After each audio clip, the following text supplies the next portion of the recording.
이번 6.1 지방선거에서는 강원도 교육을 책임질 수장인 강원도 교육감도 함께 뽑는데요. 교육감 직선제 시행 이후 내리 3선을 한 민병희 교육감이 떠나고 새로운 얼굴을 뽑는 만큼 벌써 8명의 예비 후보가 출사표를 던졌습니다.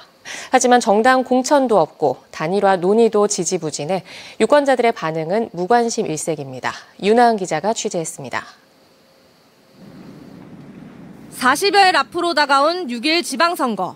강원도지사, 시장 군수, 강원도의회와 각 시군의회 의원들뿐만 아니라 도교육감도 함께 뽑습니다. 하지만 교육감 선거에 대한 유권자들의 관심은 시들합니다. 아이들 학교에서 책상도 바꿔주고 신발장이라든지 책도 많이 지원해 주신다고 하더라고요. 혹시 후보 몇 명 나왔는지 아세요? 후보는 한 2명. 혹시 그 후보나 공약이나 이런 거 좀 들어보신 적이 있는지? 아니요, 들어본 적은 네. 네, 아무래도 그냥 보이는 게 다니까.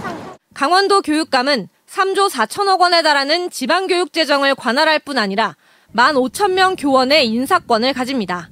학교 설립, 이전, 폐지는 물론 중점을 둔 교육 정책을 재량껏 추진할 수 있어 교육 소통령으로 불릴 만큼 막강한 권한을 행사할 수 있습니다.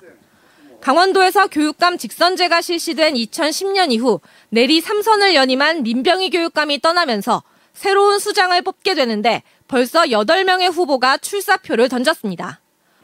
교육감 선거는 다른 선거와 달리 소속 정당이 없고 정당 공천도 없다 보니 후보가 난립하는 경우가 많습니다.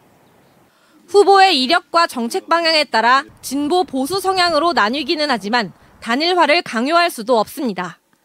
결국 후보는 많은데 막상 유권자의 관심은 적은 상황이 매번 반복되고 있습니다. 교육과 돌봄, 복지를 분리해 생각하기 어렵고 행정, 정치권과의 긴밀한 협조가 필수적인 상황에서 아예 교육감 선거제도 자체를 손봐야 한다는 주장도 나오고 있습니다. 후보들 간에 정당하게 경쟁이 되고요. 유권자들한테 정책을 알릴 수 있는 기회가 제공되는데 교육감 후보가 정당 가입을 못하게 되고 정당 추천도 못하게 되고 모순점이 많이 발생하고 있는 거라고 볼 수가 있습니다.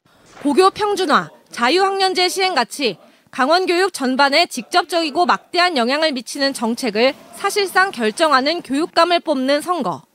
제도적 보완 없이는 유권자들이 후보별 정책 차이는커녕 누가 누군지도 알지 못하고 투표권을 행사하는 선거가 반복될 수밖에 없습니다.